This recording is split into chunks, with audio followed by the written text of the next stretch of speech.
Hi guys, it's Tori. Welcome back to my channel, or welcome if you're new here.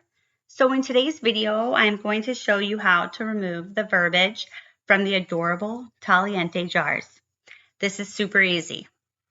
First, if you don't already subscribe to my channel and you would like to see more of my videos, don't forget to hit the subscribe button below.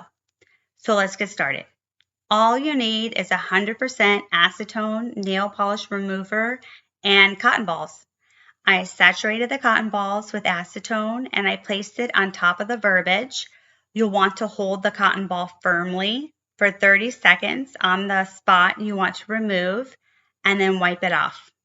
It comes off pretty easily. So that's it. That's my video. As always, thank you guys for watching and I will see you in the next video. Bye.